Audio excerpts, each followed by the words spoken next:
We're more than just podcasts and a radio station at Boise State Public Radio. We're a trusted resource and a lifeline for communities across Idaho.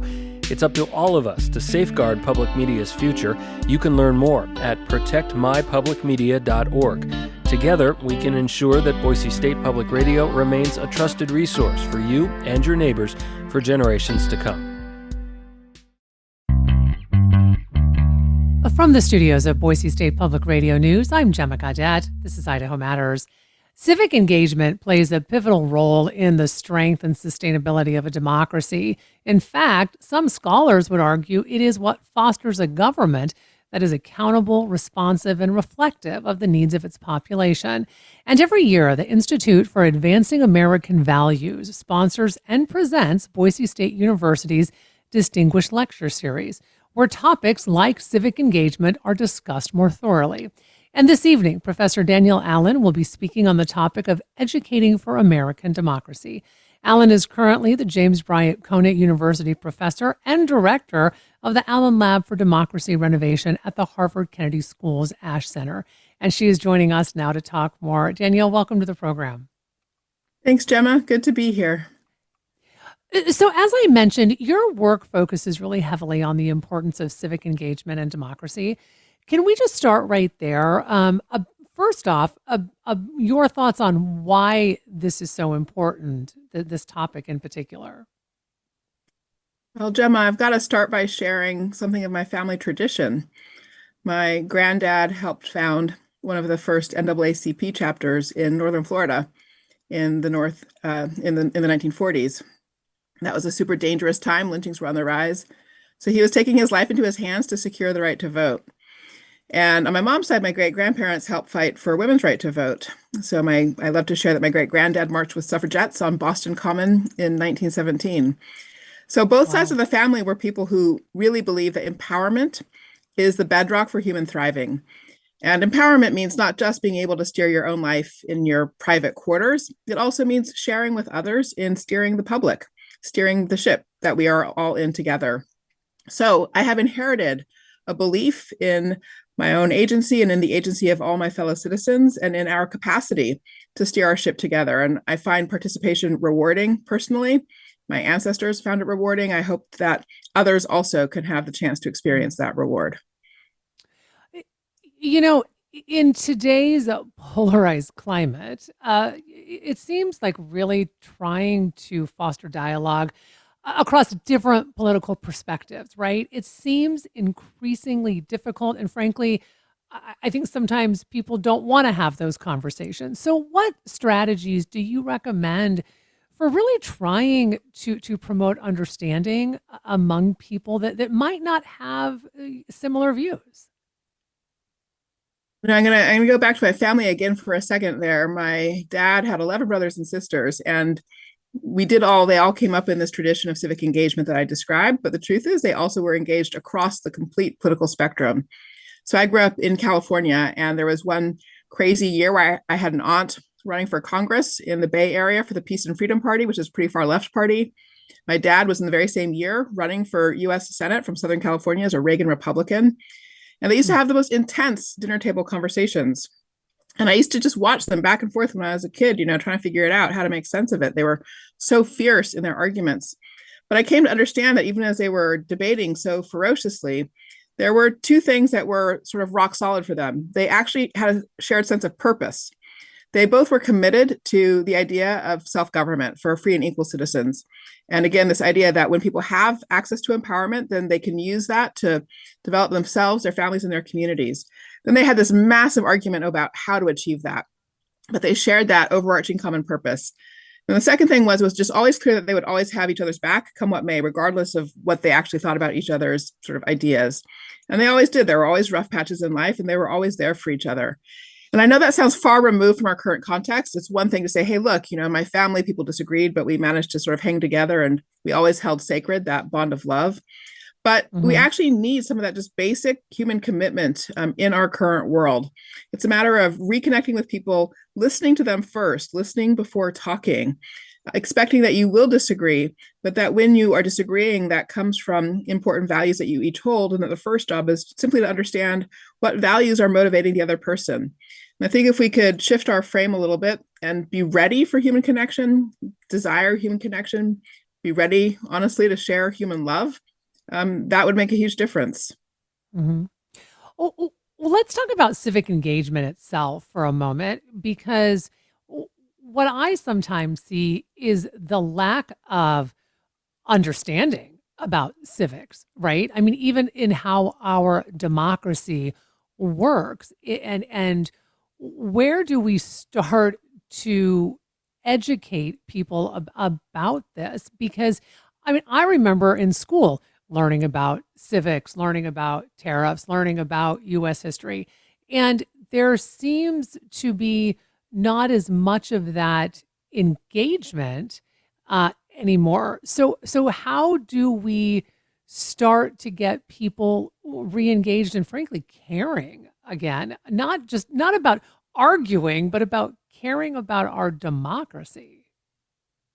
Yeah, there's a lot in your question, Gemma. We live in an incredibly complex world. It can be hard to understand. A lot of it's very opaque to us Mm-hmm. generally. It's also the case that it's hard for any of us in our small sphere to feel as if we can make a difference. And so you're right that we're having to address issues that are issues both of knowledge and of motivation simultaneously.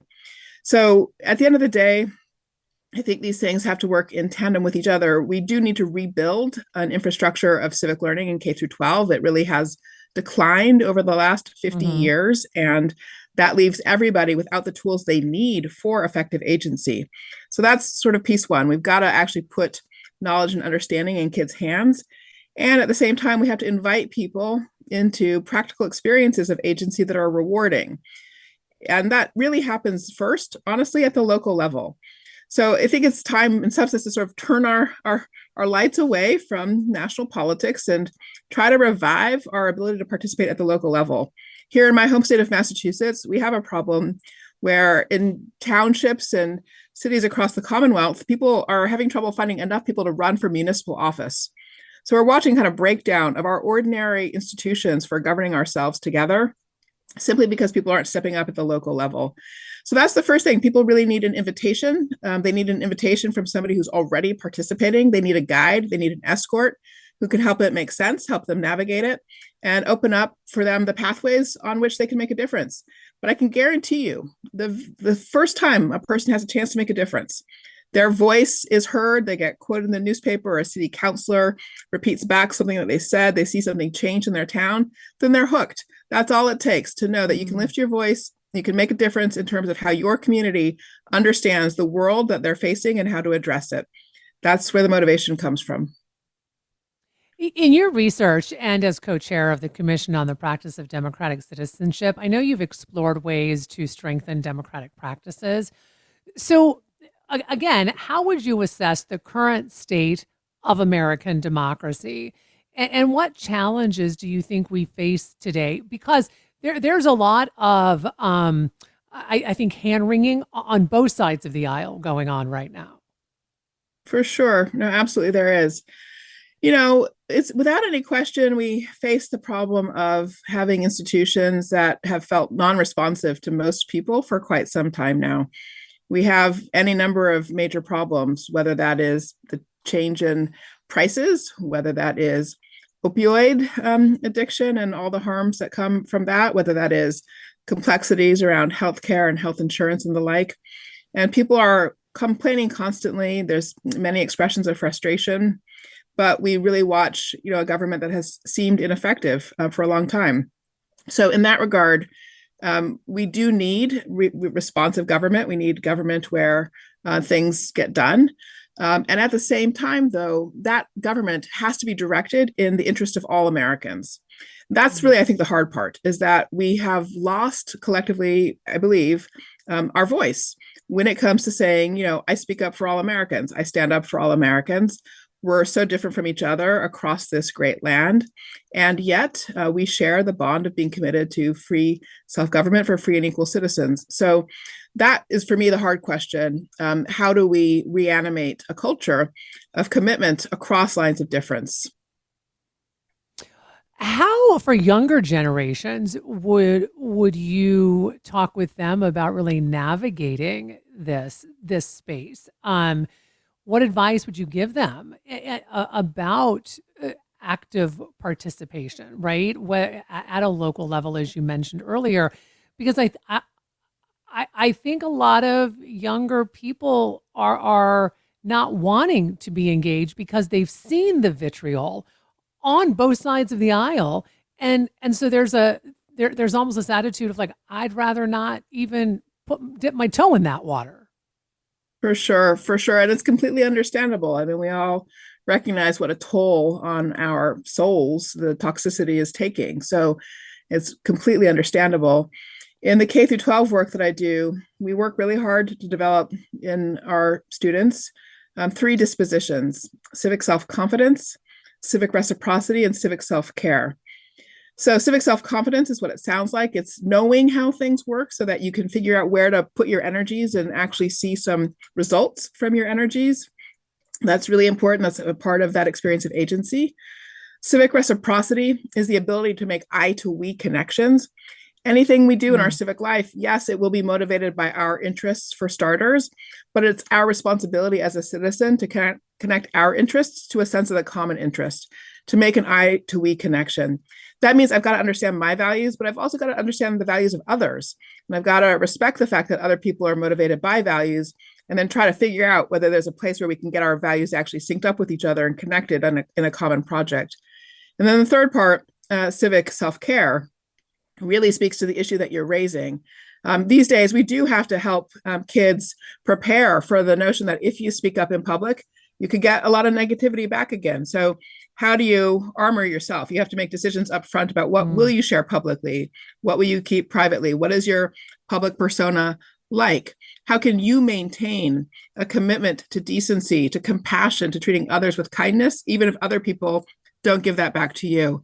And I will say on that last point, I've had one very startling lesson in recent years, which is that I get all kinds of negative email over the transom. People, in obscene language criticizing me for this or that. And I've developed the habit of always responding by thanking people for their kind message and doing my best to understand the substantive point in the message and then to respond to that. And the crazy thing about this is that 9 times out of 10, the person will actually write back and apologize for having addressed me in the way that they did, and we'll actually have a decent and substantive conversation. So we've all developed this really sort of bad habit of expecting that toxicity is the kind of coin of the realm. None of us want it. We don't want it. So the truth is, if you can actually just maintain decency for long enough to respond to that first negative statement in a decent way, odds are you'll change the dynamic and you'll get back to a positive exchange. Before I let you go, you're giving your presentation tonight called Educating for American Democracy, but then right after, there's going to be a civic engagement fair that folks can attend. Can you tell us about the importance of volunteering and public service, and really how that translates into cultivating, frankly, a healthy democracy, and whether we're talking at a local level or a national level? A healthy democracy depends ultimately on healthy connections among citizens. That means we've got to be there for each other, period. Even when we disagree with each other, when times are tough, we have to be there for each other. And one way that we learn how to live that spirit day in and day out is through volunteering, through civic engagement, through public service. So if we care about our own freedom, if we care about our own agency, then something we have to do to keep that safe actually is to keep alive our connections to our fellow citizens. I want to thank you so very much for taking time out of your busy schedule to talk with us. We've been talking with Professor Danielle Allen. She will be speaking this evening on the topic of educating for American democracy. Her conversation will begin at 7 p.m. and in the Student Union's building's Jordan Ballroom at Boise State University. The event is free. It's open to the public. Thank you again for your time. I'm Gemma Gaudette, and this is Idaho Matters. Each morning, it's a new opportunity, a chance to start fresh. Up First from NPR makes each morning an opportunity to learn and to understand. Choose to join the world every morning with Up First, a podcast that hands you everything going on across the globe and down the street, all in 15 minutes or less. Start your day informed and anew with Up First by subscribing wherever you get your podcasts.